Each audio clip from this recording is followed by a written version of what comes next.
I do have the Patreon money coming in. It's not much, but it does help pay for games and pay for the video editing, so let's get some work done, right? But yeah, I was looking at this new wave of these new classical MMOs. I saw a lot of my peers got invited to play Pantheon, Rise of the Fallen. Wish I got to play it. A lot of people are playing Grand Skria and a few of these others. And so I wanted to see videos on these to see if it's worth me even buying into them to cover them. Do you guys even want that sort of coverage? Do you guys remember when I used to be really critical about games? Yeah, I want to jump back into it. And I feel like this new wave, this new retro wave of MMOs would be a pretty good start. But I decided to begin with one important aspect of gameplay that isn't gameplay. In fact, I haven't played these games, or at least most of them that I'm talking about right here. I have not touched them. I have only watched video of them. And that is specifically what I am talking about today. I am judging the book by the cover, and I think that's something that's really important. Now, we've talked about that a few times in a few rants, got some pretty good viewage, and you guys mostly agree with me that a lot of MMOs look really bad. Now, there's a split definition here of like what is like good graphics, fidelity or art style. I think we can mostly agree that most of these new retro games look like, with both definitions, pretty bad. Not always, but then you have two different kind of people. Does it even matter if they look bad? And then we have people like me. Very few of us who actually know really what we're seeing on screen and how that might translate to gameplay. And I'm specifically going to be talking about one big issue that I think designers have, especially because they're veteran, older designers, especially people who probably come from Dungeons & Dragons design, which then translated into the original MMOs, and then is now being rebirthed. But it looks like they're making a big mistake, in my opinion, with the cores of their gameplays. Yeah, 2 minutes in, we're finally going to talk about it. Okay, I think the biggest issue facing these games is not really the graphics, not the fidelity, not even the art style. In fact, RuneScape is doing pretty fucking fantastic. But my issue with this this idea of how these games are coming about is, if you noticed, all these games are very class-oriented, and to an extent, you're gonna see a lot of combat. There's a big focus on combat. But if you look at the video in real time, the animations, you see the gameplay in real time, I mean, just watching it, just watching streamers, just watching the video, it's very self-evident that it's very static. Now, gameplay is not exactly all you see your character doing. As an example, RuneScape, a lot of the gameplay is the planning, is the strategy. There is a lot going on with RuneScape in terms of micro mechanics that you might not quite realize. Yes, you click and you stand still, and it's very low tick rate and very high annoyance because of that. It's a very high patience game. And yet, there's actually a lot going on in the RuneScape, and I think it's to an extent justifiable because its art style is more diorama-based, and the gameplay is more macro level versus micro level. But then you play these games, this new age of game, which is kind of going back to basics, this retro wave of new classical MMO, and you see that they are focused on micro mechanics with these micro little spells. One reason why RuneScape 3 didn't do so great. These micro little spells and everything without having the actual micro mechanics, a little tiny, like actual playable elements of movement mechanics, like in World of Warcraft. When World of Warcraft switched to its more action-y based tab target system, that changed everything. We saw PvP blow up, and a lot of the older PvP MMOs either focus on macro-style gameplay like Ultima, or micro-style, where you're like jumping around and there's even like some pseudo-physics-based interaction that you can kind of, glitch out, and a lot of ridiculous stuff. And people love those games, we love those little tiny animation cancels and things like that, and World of Warcraft had that. When World of Warcraft came out, it really was quite revolutionary for a massively multiplayer online game. So now we have these new games that are very standstill. Now, I actually don't have anything wrong with standstill. Again, RuneScape, I put in top 10s all the time. In fact, I play Albion Online, which is a point-and-click game, and a lot of us play League of Legends. But we know that isn't quite standstill, is it? So even if it is truly standstill, I don't have a problem with that. I've played turn-based RPGs my whole life. My issue is now going to go into the class design. So if you're not going to focus on macro play, which to an extent some of these do, but if you're not going to focus on that, and you're going to have all these micro mechanics and rotations and things, okay, maybe that can work for a few classes. So in World of Warcraft, that's going to be something like the Mage and the Warlock, and to an extent the Priest. And even those classes do have elements of mobility to them, or they do have things that you do that because of the raid design, you do have to position. There's positionals and things like that. And to an extent, debatably, even Final Fantasy XIV, though actually I heavily criticize that game's combat. But these games, if they're made from MMO veterans, should know the pitfalls of why some people don't like Final Fantasy XIV, why some people don't like playing certain classes in certain MMOs. And it's very strange that they designed, I think, every single class like as if it was a spellcaster. So sure, you can have a standstill mage that focuses on rotations, and they play a certain way, sure, but what? You're gonna have a rogue be a standstill class without, I mean, like, okay, they have to position behind, but the mobs themselves are standstill.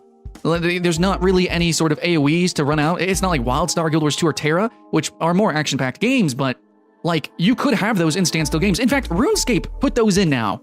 RuneScape has been, has actually created something very engaging, even though its evolution of combat hasn't. Overall, the counter to that, half of combat, is enemies, of course. So yeah, okay, fine. If everything's gonna be standstill and everything's gonna be, it's gonna take a long time to do combos and things like that, it's all very strategic and tactical, well, give us tactics to react to. Because I'm watching all this gameplay, and it's basically just everyone staring at their UI, looking for debuffs to spell off, looking to keep up dots, things like that, which I consider very boring. Okay, but maybe somebody really enjoys that type of gameplay. It is very, analytical. Okay, you can play your whack-a-mole on your priest, on your mage, but then, like, please give me a proper warrior? Please give me my paladin that I can just jump in and face off. Give me those classes and gameplay, which you say you have in these games. You say you have an assassin. What do I think of an assassin? I think like Rogue, World of Warcraft. I'm definitely thinking, like basically a Guild Wars 2 Thief is hella hype. I'm thinking all that kind of stuff. In those games, they do it great.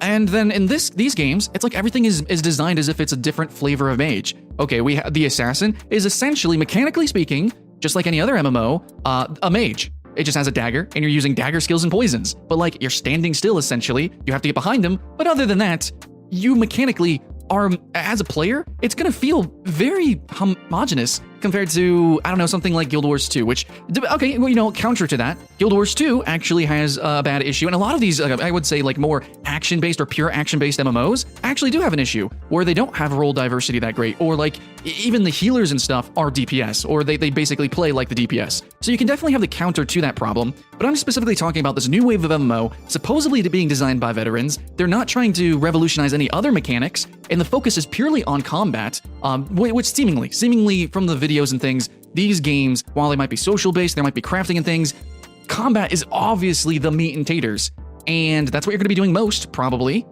and it's just lackluster. It looks lackluster because, like, it is. It's like everyone is just standing still all around, an enemy, a mob. You can say you do that in stuff like Albion. You do that in stuff like Final Fantasy XIV. You do that in stuff in this game and that game and that game. But those games have extra elements. Even Final Fantasy XIV, which I said I would heavily criticize, turns out it's dungeons, it's bosses, just from watching streams, which, yeah, I actually very much enjoy. It's like the only MMO I actually watch streams of.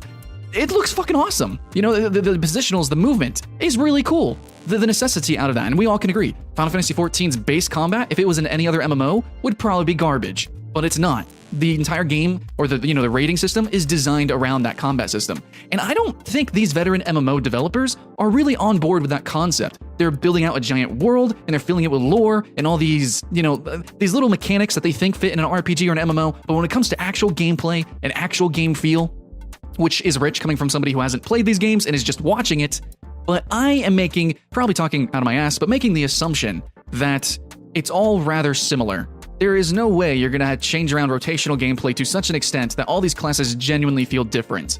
You basically have a few archetypes of rotational gameplay, and World of Warcraft does all of it debatably the best, and otherwise you have Final Fantasy XIV, and then you have these other games that do totally radically different systems. So, we have like Ashes of Creation, which is following more of an Elder Scrolls or Guild Wars type of gameplay, and rotational gameplay.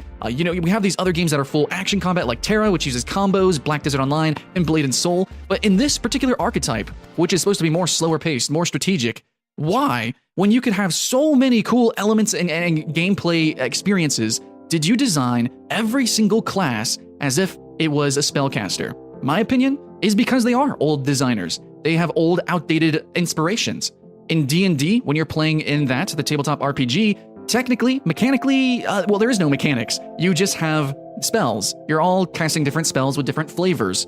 And in-game, if you're not going to go completely bonkers and ridiculous with your spells, which none of these games do, debatably Project Gorgon seems like it, maybe. That's the one game that might get a pass, but all these games aren't giving you truly the freedom that you want in a spellcasting class. If I'm going to be a thief or rogue, then give me abilities that can see traps. Oh, but you have to design traps and dungeons around that will make traps deadly then. That's a little bit harder, isn't it? Oh, you're just going to give us usual backstabs and poisons? See, that's what I'm talking about. In my opinion, just at face value, like basically kind of translating the video footage into a game design document, I think that this is bad design. Now, the games as a whole might be something, but face value, these games, to most people, are gonna look like garbage. And in the end, that's gonna mean something when you're selling these games, when they get out there. And I'm kind of scared because I want these games to exist. I'm actually doing top lists with these games. I'm gonna be playing them. But at the moment, even someone like me, who I can make money playing these games, I'm a little bit hesitant to actually jump in. So guys, what do you guys think in the comments below? What are your favorite classes in MMOs actually? You know, what MMO has like the most fun combat? And out of that, you know, what class is the best? Let me know. I think Guild Wars 2 does Mesmer amazing. I think World of Warcraft, the Death Knight, oh, actually, yeah, no, Death Knight's actually pretty hype. Unstoppable Force there. And, you know, a lot of other games, they do different things better. They have different classes that they probably do better archetypes of. I would love to know if you guys wanted to see a top 10 or something on, you know, the best classes in MMO.